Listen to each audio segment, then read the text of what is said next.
It feels like it's been a little too long since I've put a bike on the dyno, so I've got a new one today. It's the Aniioki A8 Pro Max. Now, I've reviewed one Aniioki bike before. This is an e-bike battery, and it weighs just under 28 pounds. And the main reason I wanted to review the bike was this. This battery it's huge.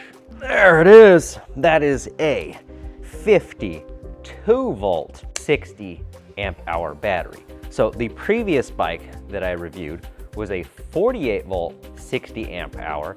And the real big question was, how far is a bike like that gonna go? So to test that, we sent Blake around Lake Tahoe. My name is Blake. I was asked if we could do like a test on this bike that has this battery. So I said, lots of miles, somewhere kind of neat. Might as well ride it around Lake Tahoe. Going up and down hills, and we made it extra challenging by only allowing him to use the throttle, no pedaling, and he had to go 85 miles, not knowing for sure if he was gonna make it. I thought he was gonna make it. Not only did he, but I did a capacity test on the battery when he was done. It still had 25% left. So 100 miles on throttle only, you know, if you pedal a lot, conceivably, you could go 200 miles on a bike like this. So because we were able to do that kind of distance on the previous bike, I know that this one would actually go a little bit further. I gotta do the math here. So 48 volt nominal times 60 amp hours, that's a 2.88 kilowatt hour battery in the previous bike. With this one being bumped up to 52 volts, that is 3.12 kilowatt hours. So they have broken over the 3 kilowatt hour battery as far as capacity. And I don't know how to put that into a good perspective other than to say that's 3,000 watt hours. And a typical average e-bike battery, even though a lot of brands are getting bigger batteries, the typical bike still has probably a 600 to 800 watt hour battery. So this is 5 times the size a normal e-bike battery. It's really big. Now there is one more advantage to a giant battery like this than just range. Because the battery has so much capacity, the voltage doesn't drop very much when the bike is under load. Typical e-bike battery, if it's a 48 volt, that's 54 volts fully charged, but it's running right around 48 volts. If you really get on the power, start going up a hill, you can see the voltage, if it has it on the display, dropping into 47, 46 volts when you really push it. And then when you let off, you can see that voltage kind of bounce back up. When you have a bigger capacity battery, that voltage drop is going to be less. So instead of, say, a 48 volt battery with 60 amp hours dropping, it may not drop, maybe half of a volt, if anything. And the advantage to that is you're going to get more power down to the ground more consistently. So not only is this bike going to have a really long range, the performance through this rear motor should be pretty good. Now the previous bike, I didn't have this dyno yet when we did that big range test. So instead of doing a big long range test, we kind of already know what it's going to do. It's going to do easily over 100 miles, no matter what. I didn't get to test how much power these Aniioki bikes actually have. So now I get to put that to the test. But first, a few thoughts on the bike itself. How does it ride? What sort of specs does it come with? It is pouring down rain. Thankfully, the power came back on at least. So I'm not gonna go ride it in the rain. Thankfully, Jory was able to grab some footage on a nice sunny day for me. But here's what we've got. We have a triple tree front suspension fork. It is not adjustable, and it looks sturdy and stout, but nothing terribly fancy, we'll put it. So it gets the job done. Definitely, this is not an off-road bike, even though it's got full suspension, it's got dual shocks in the rear, which do have some adjustment, thankfully. These really are just for soaking up bumps in the road, and the bike is also just too heavy to really be a good trail bike. So that's something to keep in mind. The The fat tires, the suspension, those are all just, in my opinion, for rider comfort, not for off-road capability. Now, when you have a bike that's this heavy, you need really good brakes. Thankfully, they have put on some hydraulics. They are from DY Island, which I've seen on quite a few bikes now. And so far, from bikes I've used with these brakes, they work quite well. Kind of remind me of like a little pit bike brake for a little motorcycle of some sort. They're more heavy duty than your typical e-bike or bicycle brake. The pads are thicker, and these rotors are extra thick. They're not that big in diameter, but they've got a lot of meat on them right here this way, and also width-wise thickness this way. They are quite a bit thicker. Do I have calipers around here? I do have calipers right here. They are 3 millimeters. So a normal bicycle brake is gonna be 1.8 millimeters, which is good. That means they're gonna handle the weight of this thing much better. The rack is pretty sturdy and stout. I'll have to check their website and see what it's rated for pounds-wise, because normally they're engraved on there. This one doesn't actually say. It does have an integrated tail light and headlight. Shifting-wise, this thing's fairly basic. It's a 7-speed Shimano setup. It's kind of too heavy to pedal without motor power on, at least in a low setting in my opinion. But realistically, I think most people are just gonna throttle this thing around. It's got so much battery power, you can, why wouldn't you? One thing I find kind of interesting is that it has basically a little key fob. In fact, if you press this power button right now, it doesn't do anything. Maybe there's a way in the settings to change that, but use the key fob to turn the bike on. You can lock, unlock, and use that to actually turn the screen on, and now the bike's ready to go. So I don't know if I like that or not. One thing I will say is the alarm sound is not that loud, which is good. Some of these, that chirping is just completely obnoxious. So the bike's now on. We do have a headlight up front, which is fairly big and bright. I think that's actually pretty usable. Like I said, the tail light, and that's pretty bright as well.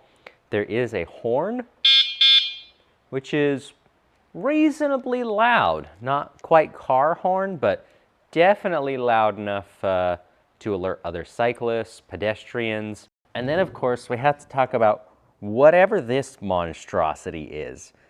The saddle setup is just weird. Well, I don't know how it happened, but there's these bolts holding the seat on, and one of them's like hanging up on the seat clamp a little bit right here. I'll have to figure out how to fix that later. So I'm not gonna move the seat up and down for you right now, but basically the seat post is like this big and it's square, it's not round, and the saddle mounts completely unlike any other bicycle saddle ever. It has this big metal bracket and these bolts holding it on.